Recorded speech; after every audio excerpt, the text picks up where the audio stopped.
I was still in that stage where it was just such a struggle for me. And I was like, where is my joy? And then my Jude at the time, who was 4, we kind of started this little dance party in the kitchen. And then I was holding my 4-month-old. And so I'm holding them both. And I had this moment where I was like, actually, today's a good day. And I'm really, really happy in this moment. And I just had this thought of like, I am the only one that can give my kids a happy mom who loves life.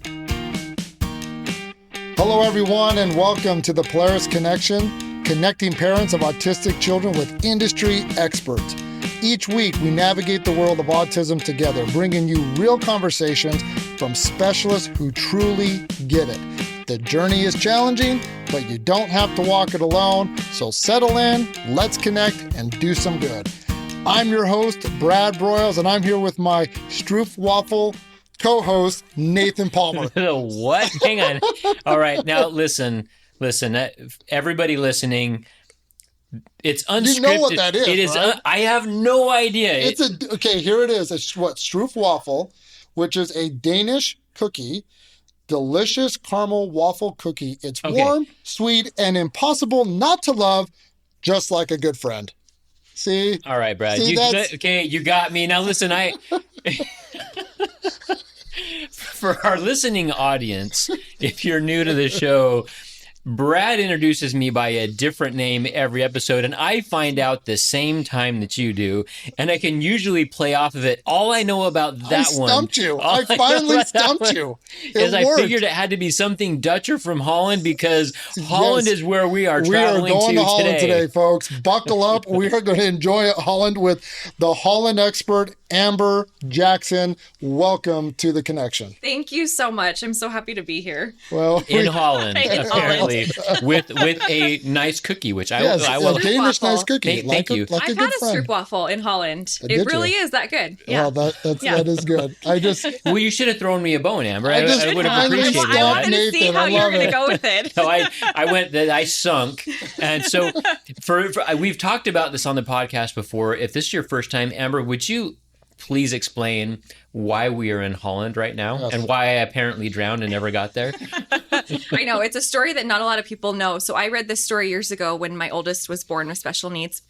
He has Down syndrome, but it's called Welcome to Holland, and it's this story that basically talks about your whole life. You plan this trip to Italy, and you plan and you prepare and you research and you learn about the culture and a little bit about the language, and then you get on the plane, and when you get there, they say, welcome to Holland, and you say, hold on, I'm not supposed to be in Holland. I'm supposed to be in Italy with all of the fun Italian things, and then over time, at first you're mad and you're sad and you're angry and you're upset and you feel all the feelings. And then as time goes on, you realize that Holland really is beautiful. There's tulips and there's windmills and there's art and history and culture. And it's not what you originally wanted, but you do fall in love with this life in Holland. And so that was just kind of where I feel like I've jumped into. I'm going to enjoy the Holland that I'm in. Well, and so when you first heard, when did this concept come into your life? So tell us a little bit more about when did that moment happen and what did this, story mean to you at that time? Yeah. So my oldest was born with Down syndrome and we found out at birth. We didn't know in any of the pre-screening tests that we did when I was pregnant. So I fell into a really deep postpartum depression after I had my oldest. I don't know if it was just postpartum blues that you have or it was his diagnosis. I'm not 100% sure, but I just felt really bad that he had to have me as a mom. And that's awful. I was 21. I was this brand new mom. And then I think, there's this child that's going to need so much from me. And I was like, I have no idea what I'm doing. And so at the time, you just knew that he had Down syndrome. I just knew he had Down syndrome. Yeah. And so it was just a whole new world for me. And so I read this, someone gave it to me a couple months after he was born when I was just really struggling. And I realized that more than anything, he just wants to be loved. I'll learn. I have resources at my disposal as time goes on. I will do more and more for him, but he just needs to be loved. And, I did have a little grieving period of him, not playing sports or not possibly dating or getting married someday. He is going to live with me the rest of his life. So there was some grieving of what his life would look like. But I realized that a life with my Jude his name is just absolutely phenomenal. And he's 15 now. And if you know him at all, he is the coolest person you'll ever meet in your life. So that was 15 years ago that I first read it. And then I feel like as big things have come in my life, I've just kind of had this okay, I'm back in Holland, but I'm still going to enjoy where life is taking me. Mm-hmm. So Yeah. Well, and again, like you said, it's not that Holland's bad. No. But it wasn't getting to Italy. right? Yeah. And that's and I love this story. And I love this concept. I've been to Italy. It's gorgeous. I've always wanted to go to Holland, but tell us more about like that early experience with Jude. So you had your child, Down syndrome, you're going through postpartum depression. When somebody kind of gives you a poem like this, sometimes it's like, hey, get out of here. I don't want to hear this now. It really is. Like this is the worst timing for this.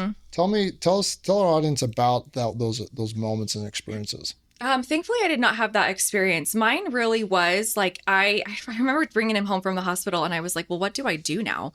And it was just like, I felt like even things like feeding him, I was going to do it wrong, or just holding him, I was going to do it wrong. And so then as time went on and I read this poem when he was about 3 or 4 months old, I just realized, I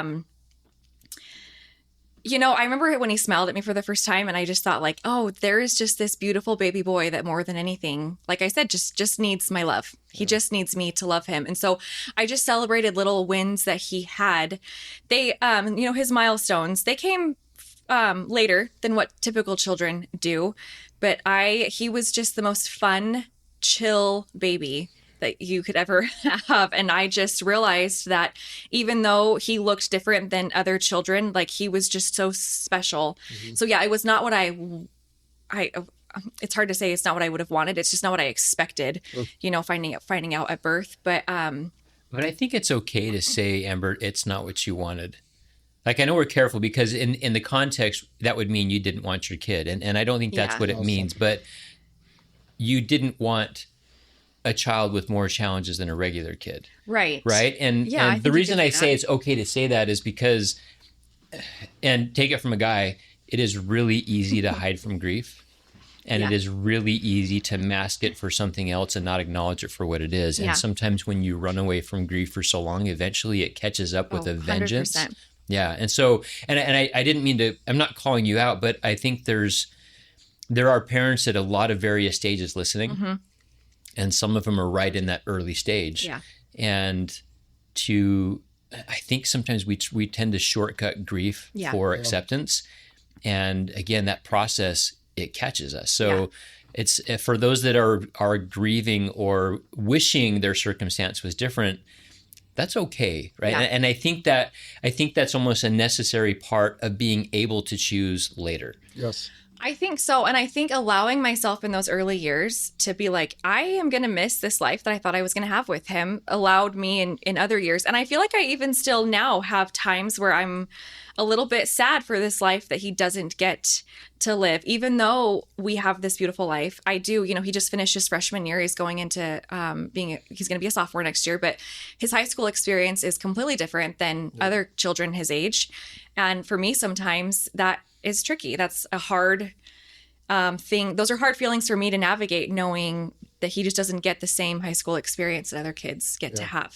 Well, and like I said, it's kind of, in a way, from time to time, it's grieving throughout that, the opportunities that he might not have that that would be good for him as well. Yeah. But you're enjoying a new Holland with him. And so for our audience, Amber Jackson is a celebrity, right? You're you're a local influencer. For those who haven't met you yet, please go to your Instagram account. You have a lot of great content up there about your story. And what I like about Amber, Nathan, is that she goes around and gives inspirational, lectures and talks to those families out there who might not feel like, hey, I went to Italy, but now I'm in Holland. What do I do with it? And you have a very unique story. And I would love if you can just share your story here. And that's kind of why we want you to be here. We hope that it connects a lot with our families out there. And your story does bring it's a story of hope, of perseverance, of faith, and just overcoming life's challenges out there. And sometimes they're just flat out not fair. Yeah. So we would love to hear your story and inspiration. You want all of it? Yes, that's why we're here. Dive in. We may interrupt and ask here and there, but we told our audience to settle in so we can connect. So here we go. Okay, so I got married pretty soon out of high school, and then that was when I had Jude about 2 years later, and we found out at birth that he has Down syndrome. And he's absolutely incredible. And then a few years later, we had our second son, our Maxwell. It was around that same time that Jude was diagnosed with autism. So he has a dual diagnosis of both Down syndrome and autism. So that was a lot to take in. And then when my boys were 4 and 4 months old is when my husband and I separated and we got divorced. Long story short, over the next year and a half, we ended up getting married again. We got divorced again. So that was a whole thing in itself. That was a time in my life when I was like, all right, I'm back in Holland. I have this special needs child and this newborn and everything. And then I ended up meeting my second husband, and we have 2 kids together. And then he was when our youngest was a month old, he was diagnosed with terminal brain cancer. And then he passed away. It'll be 4 years in a few weeks. Wow. So, and then through all of that in the last year, my now 11-year-old, so my second son with my first husband, has been diagnosed with autism and PDA. And then my daughter, who is 7, who's the first child with my second husband, she has autism, ADHD, and PDA as well. And that was within the last 6 months that she was diagnosed. Wow. And yeah, that's a lot to unravel. So what you're saying, Amber, is you have an annual pass to Holland and you visit frequently. It's what I feel like. Yes. So anytime something in life happens, I'm like, okay, I'm back in my Holland, which I will say, side note, after my husband died, I did go to Holland about 9 months later. I invited my parents and I spent about 2 weeks there because I really just had to get a full taste of what the real Holland was like. So. Any big inspirations while being in Holland that resonated with you? It was just absolutely beautiful. The whole time, I really felt like it was such a spiritual, sacred experience for me because, at that time, my second 2 children had not been diagnosed with autism yet. So it was just my oldest, but my kids were 11, 7, 3, and 17 months old when my husband died. And so it really was this, life felt really heavy at the time, but then I was on this amazing, incredible trip in this beautiful place. And so it was like, there is still so much beauty in the world that can be had and can be shared. And I was there with my parents who were such cheerleaders, still are throughout everything that happens in my life. And so it was just this reminder that there's so much life to live and beautiful things to behold in the world. Mm-hmm. Okay, I'm going to ask, and maybe it's a weird question, Amber. Oh, go ahead. So we moved through a very complex story very quickly. We did. We did, right? We did. Yeah. And true to what we were told about you, you had nothing but poise and smile and joy while you told that story, which first off, I can't thank you enough for bringing such optimism. Oh, thank you. And just perspective for what otherwise should have been really challenging. Mm-hmm. But as I'm listening to your story, I'm finding myself in this common place, and I've been here a lot, and I'm sure a lot of other people have. And it's this question I mulled over and over again. From someone that's been through that, how do people around you, or what's been effective for them to be a support for you? I'm the kind of guy, I like to step in and help. And for as much as I know it's wrong, I want to pull people out of grief, which isn't necessarily right because going through it is probably the better thing, right? It is. And without knowing, I think we help or maybe even make things worse because we're trying to help in the wrong ways. Mm-hmm. What actually was helpful? You talked about your parents as a support. Mm-hmm. What advice is there for people that know others struggling? How can we be there for them? What was helpful for you that maybe can give them a nugget of how to be there for others? The first thing that comes to my mind is honestly just be a listening ear. There are many times where I'm in my head so much and I'm trying to figure out what does this child need and what does that child need? And did I do that right? Did I handle that situation the way I should have? And so I have friends and people in my life that I turn to and I ask people, can you be my husband for a second? And I just kind of talk it out loud and I get their opinion on I'm really struggling with this particular child or this situation. And I just feel like them listening and then offering their honest advice. And then, I don't know the right way to say it, but just their constructive, really good. They don't just, how am I trying to say this? They don't just pep me up and be like, no, but you're doing great. And it's wonderful. They're like, but honestly, have you tried this? And have you tried that? And I'm like, actually, no, I haven't. And so I think being a listening ear, because I get so caught up in my own head sometimes that it's just nice to have somebody there to listen, whether or not I need advice or I need someone to just listen when I say this is really, really hard. And nobody is understanding how hard this is for me. Just someone to listen and just be like, I see you has been really helpful. No, that's helpful. I mean, just on the one side, knowing just being a listening ear is helpful because I can listen, right?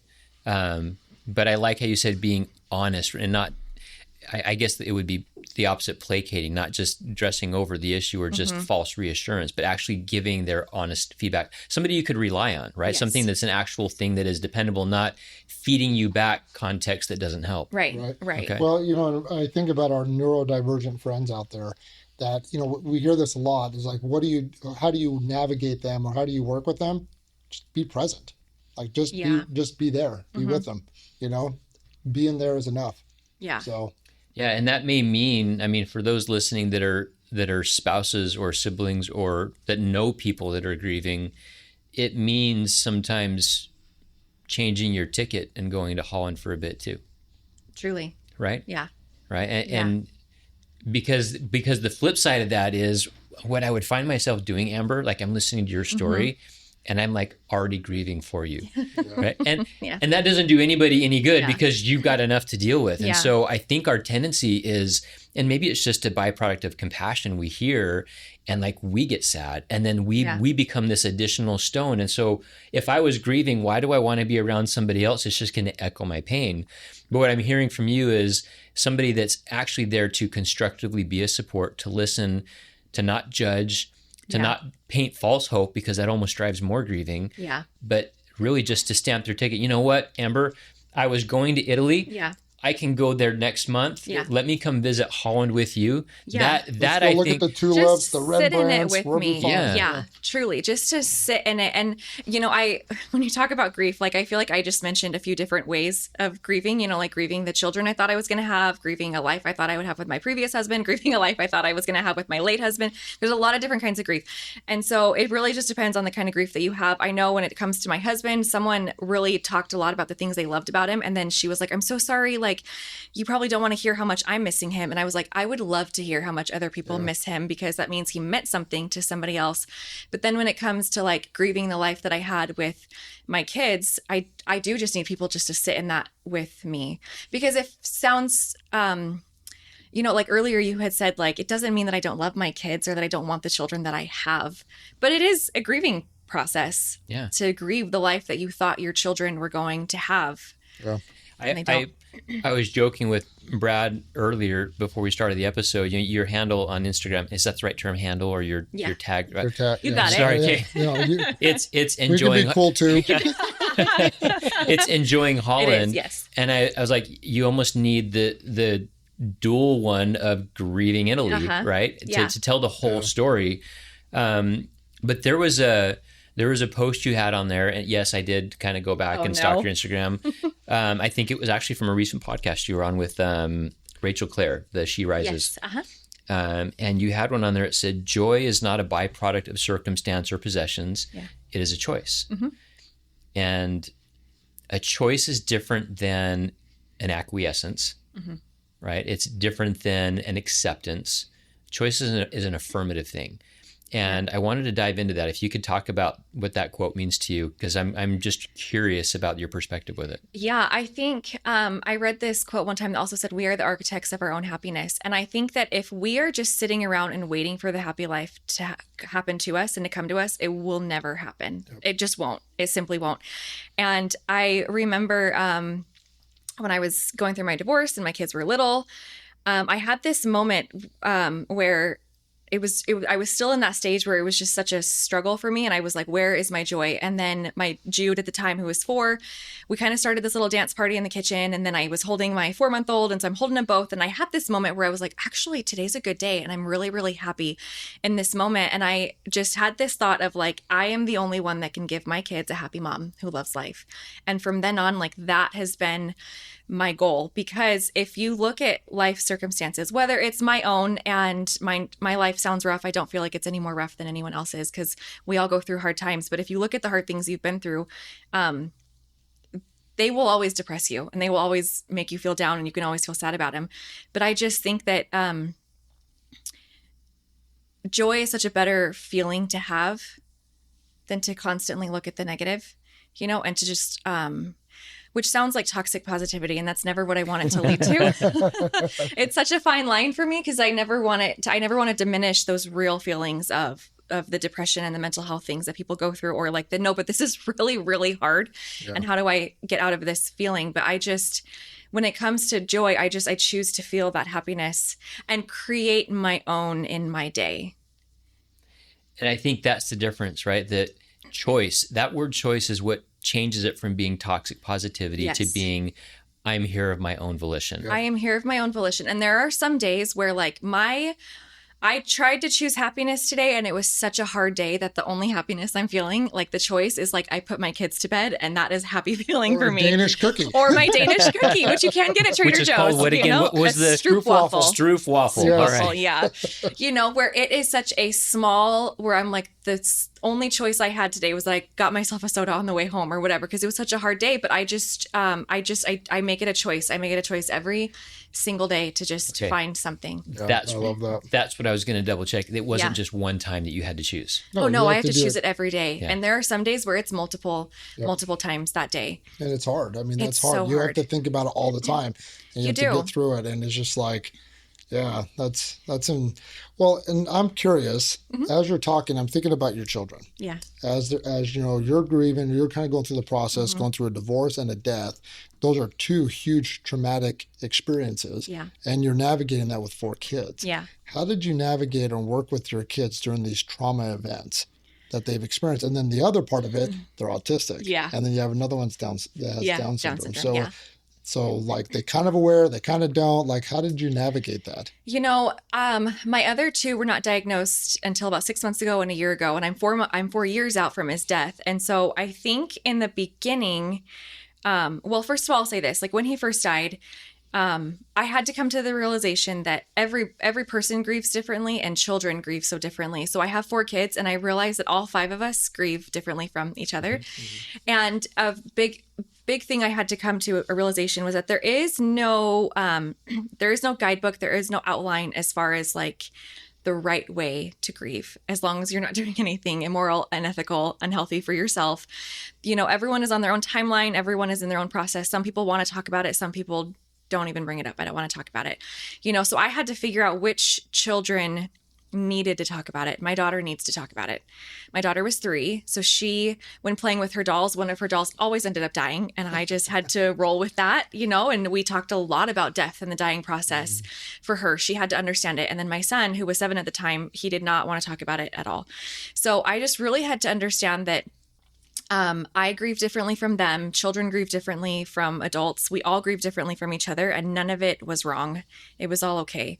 So I just really had to hold space for whatever came. And then you add the autism factor on top of it, and there is a lot of how much do they understand? How much are they really taking in? And I think for a long time, I pushed away those feelings of like, are they neurodivergent? Are they on the spectrum? Because grief will make you do such wild things that for a while with my daughter specifically, I was like, she is just grieving her dad. She was a daddy's girl through and through. She's our only daughter. So she was a big daddy's girl. And so I honestly thought, you are just grieving your dad. So like the outbursts that she would have and the meltdowns that she would have, I always just chalked it up to grief. So it was a lot. And I had to give myself that grace when I realized that I needed to have them both assessed and evaluated and diagnosed. I beat myself up for a while thinking I should have had them evaluated sooner. And don't we all? Well, yeah, I know, but you were going through a lot. I was. So my son was 9 by the time he was, and he's 11 now. And so I beat myself about it a lot. And I had to give myself grace of just, I was going through a lot and they were going through a lot. And so I think there's a lot of parents out there that probably think the same thing. Yeah. If they're not going through similar situation, they think I should have done it sooner. What could I have done sooner? Well, that's just a byproduct of parenting. We second guess ourselves until the day we die. It's true. Well, and I always joke around that the first kid, you get it, like, that's totally a mulligan, right? Like the first one, you always screw up your first child. Like, I'm sorry, buddy, but we were just trying to figure this out, man. So, yeah. Well, it's funny. I'm hearing your story, and I don't know. I think the takeaway, Amber, I'm getting is that choosing joy is a skill, and here's why. I hear, and yes, you're right. Like you have your story, I have mine. Mm-hmm. Brad has his. We all have our challenges, and nobody wants to trade stories with anybody else. And one person's grief for a small thing is somebody else is on a major, but but truly your journey has been just incredibly inspiring, and it seems challenging, but I think seeing who you are and your unwavering ability to just, I don't want to say spin the positive. I'm watching you, Amber, and I wish our listeners could watch as you say this stuff. You genuinely have chosen this path of happiness, and it would have been so easy for anybody else to just live in wallow in misery right now, to just say, woe is me. Why is this happening? Why is this? Not even why, but it keeps, that's my lot. Again? It's just, and be in this never ending resentful victim life where they are just in clinically depressed condition, right? And not to discount those, mental disorders and conditions, but I think what you've proven is that it is a skill that can be learned and developed. It can be chosen to choose happiness, to choose joy, and not to placate or to just overshadow it and pretend you're happy when really you're not, but to actually look at your circumstance and choose wherever you're at. Yeah. You've had the opportunity to hone that skill multiple times over the last 4 years. Yeah. And if there's something I can impart to our listeners, it's that you can learn to do this. And it takes an intentionality, I think, from what I hear from you. It takes those around you that are willing to be that strength with you to allow you to make that choice. You have some support, but that if you so choose it, if you really desire it, it doesn't matter your circumstance. You can choose fulfillment in any circumstance. You really can. And a few things, like you said, it's a skill. It takes effort and intentionality, like you said. And I want to also be clear that I have to sit in the grief many times. Like, it's not like something happens and I let it be for 10 minutes and then I'm like, well, I'm going to choose joy again today. Like, there are times where it is days and weeks. No, it's not a button. It's not. Yeah. Where I'm like, I am really feeling it today, or where this new thing came up and I have to sit in it for quite some time. And so I think that for me, sitting in that grief and that, like, you have to call it for what it is. You have to acknowledge it, that this is really, really hard. This is really hard. And then you get to a point, I have to figure out where it sits in my body and how I'm feeling about it. And is it okay to say that this is hard? And then I'm able to say, you know what, this is hard, but I can also feel joy. You can feel both things at the same time. And I have people in my life that I are very, I call it my sacred circle, that I have let them into that space and I can turn to in that grief. And I ask them, I'm feeling very griefy is what I call it. Like, will you sit with me in this? You know, I have family, I have sisters, I have very close friends where they know that when I message them, like, I'm feeling in that low mud is what we call it. And I need for them to come sit in this with me. And then I just, and when it's not a button where I automatically everything flips at once. It's one thing at a time to climb out of that. So I just want to make that clear, that choosing joy does not mean that you will never feel that sorrow. Well, and we talk about that throughout the podcast, that as parents, we need to take care of ourselves first before we can go out there and help our children and others, right? And so as we're grieving or griefy, so we're in those griefy moments, what are things that you do that, like, grounds you to where you're like, okay, I pull this lever, or what do you hold on to during those low moments? That is it like, hey, I'm going to go out and run, or hey, I'm going to pull out this book, or hey, I'm going to go get a soda. And I know that's probably multiple things given the situation, but what keeps you grounded as you go through these griefy moments? Therapy has been huge for me. I started therapy about 6 months before my husband died. And so I've been going for 4.5 years. And there have been times throughout the years where I'm like, I'm feeling pretty good. Like, should I stop therapy? And then something else always comes up, or a part of me shows itself. And so she helps. Thankfully, my therapist is very familiar with neurodivergent children. And so she definitely just is a soundboard for me. But I do, as far as like my self-care, I do love to exercise. That is one thing that I try to prioritize. And I try to set an example for my kids. Like, they, I'll invite them into that. Like, do you want to come work out with me? Or they'll ride their scooters next to me while I run. And I try to show them like how good it is for not only my physical health, but my mental health as well. You know, like I'll let them know like it's very important for me to do this. And they love working out with me. I can't always say it's the most effective when they join, but we do it together as a family. Come on, buddy. No, truly. I'm like, I end up holding the scooter on the way home. If you want to make any activity in life more challenging, add kids. Add the children I know. to it. I just end up just throwing them on my back and we just run. And it's so true. It's so true. But I should caption that, and also more rewarding. Like, it is. For as much as it's a challenge, it is one of the most fulfilling things ever. It is. It really is. And my 11-year-old has come into me recently and he said, I want to join you more in your workouts because I want to live a healthy life. And I was like, that is what I was hoping, the example I'm hoping to set, is that it's so much for your lifestyle. And then I think, like I had said before, I have those sacred people that I reach out to that I really, really, it's a very inner part of me that I don't let a lot of people into, but I think that they know that they're part of that sacred circle and they just have seen me at like my lowest lows. So even just a little text of like, I'm feeling very griefy right now. I let people into that world. Because I'm a single mom and I'm home with my 4 kids who are very sweet, but they're not very aware of, how do you explain neurodivergent children? Like they're not always aware of how hard things can be for mom, which is children in general. Trust me, we get that. They're very in tune with what they have got going on. And so I think just inviting other people there's not a lot of people that can easily pick up on that, I think is what I'm trying to say, like into when I'm at home and I'm having a grief day. You call it your griefy circle? Yeah, like my sacred circle is what I call sacred it. Yeah. Circle. Okay. Yeah. Like I let them into that. I'm having a grief moment. And I just let somebody know, like, please see me in this moment. And then I'm a big cheesecake girl. I DoorDash myself cheesecake a lot.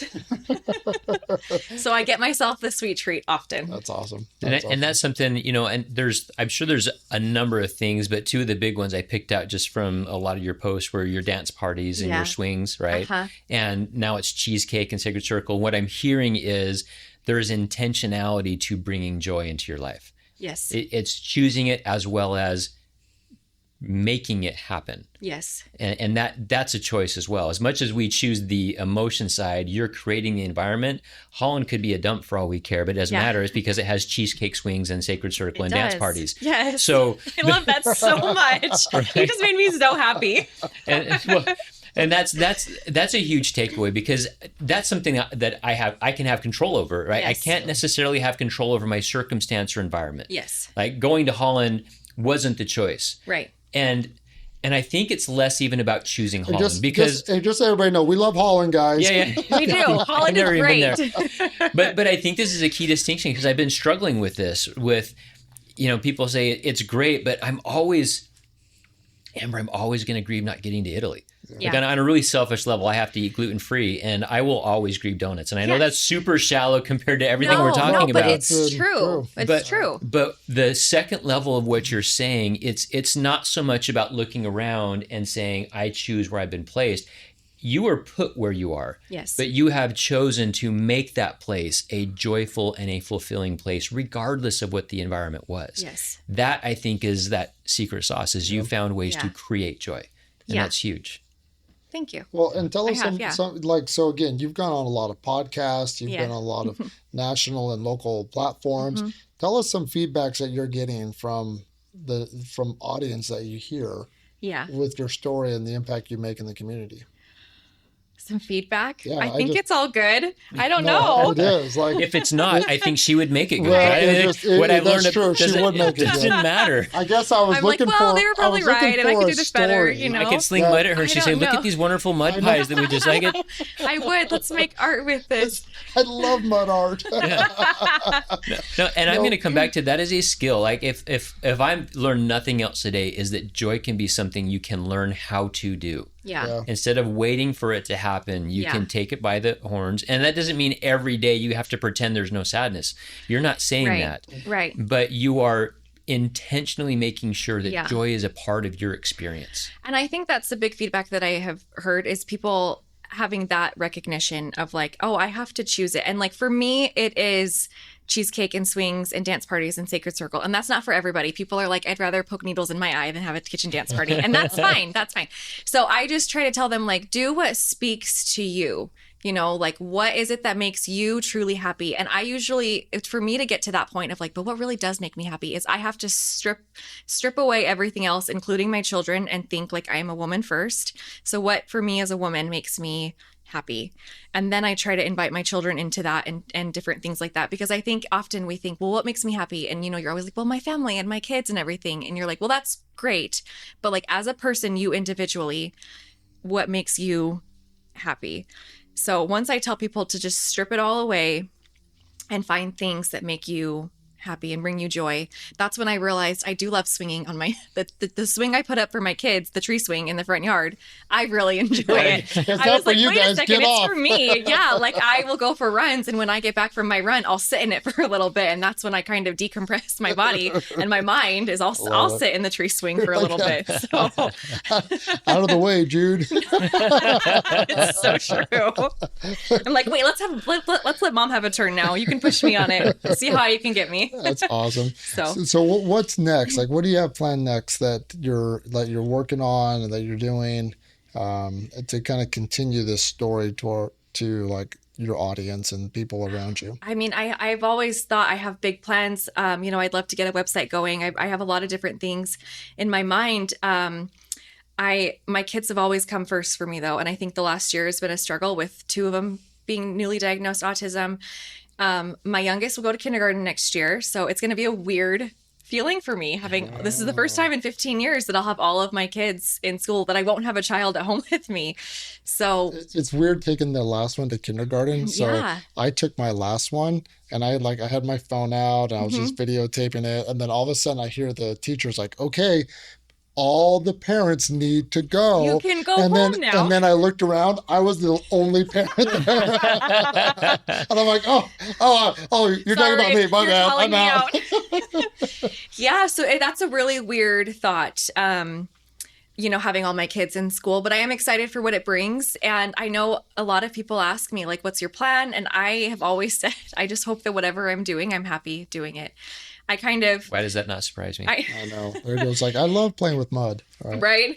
I know it's hard for me to make plans sometimes because life is just, every plan that I feel like I've made, life has come in and been like, nope, you're not doing that. You know, we're going to pivot and have things go a different way. And so I will truly just see wherever life takes me and the opportunities that come. And I just hope that whatever I am doing, I'm happy doing it. And that my kids are happy doing it as well. Well, wonderful, Amber. Well, we are so grateful that you were here today to share your story, share some wonderful insights. It's an amazing show, Nathan. Yeah, no, I went into the show with one idea, thinking we were going to be talking about this grieving process, and it totally flipped, because what you've really outlined is the happiness choosing process. Yeah. And it's an intentional process. It is a byproduct of things that you create for yourself, mixed with grief and a part of that, so that it's genuine joy and not superficial or toxic, as you called it. And that can be something that can be learned. You can get better at it. And you are the byproduct, Amber, of having done it well. I don't think there's any spin life can throw at you that you won't be able to handle. And that doesn't mean that they're going to be enjoyable in the moment. Right. But I think we would call that, in the neurodiverse world, that's resiliency. And that's what we want for all of our kids. So if nothing else, I can already tell you as a mom, your kids are in good hands, because resiliency, they're just getting modeled every single day. Thank you. So, thank you very much. Well, and for our audience, we're going to put your Insta post on our website, in our feed. So families, you can go to Amber's Insta account. If you're looking for inspiration, she's there that will do it. And I know she'll have a lot more content coming forward. Hopefully, we're excited to see that, especially the swing. You know, I want to see, like, get out of my way, kids. It's my moment. So anyways, thank you for being here, Amber. Thank you so much for having me. And for everyone listening, thank you for making us part of your day. Please don't forget to subscribe so you never miss a conversation that inspires connection. Wanted to give a big shout out to our producer, Jesse Palmer, and our wonderful marketing director, Dallin Davis. Until next time, let's do some good.